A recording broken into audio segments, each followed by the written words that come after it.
Благодарам, подпредседателе. Оваа конвенција за елиминирање на насилството и вознемирувањето на полето на трудот, предложена од Министерството за надворешни работи, е најдобриот пример за хипокризијата која што владата ја спроведува по однос на работничките права.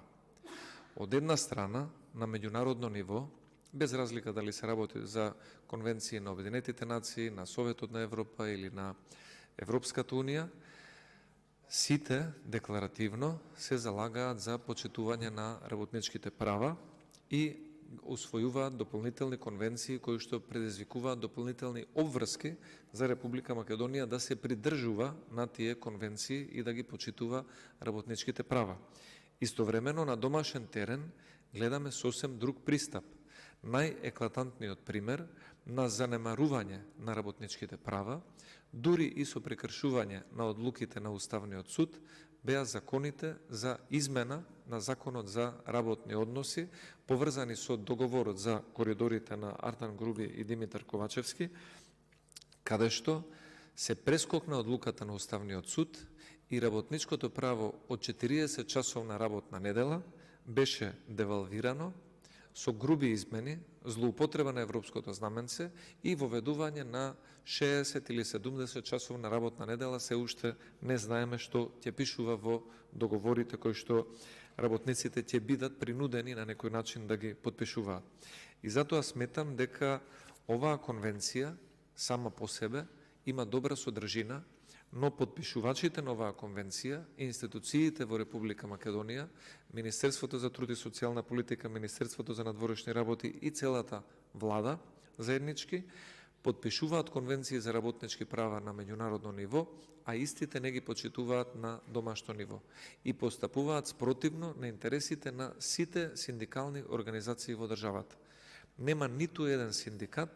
кој што даде поддршка за ваквите груби прекршувања на работничките права, кои што владата ги покри со европското знаменце, само за да го сокрие тајниот договор на Груби и на Ковачевски, каде што работничките права се декласирани,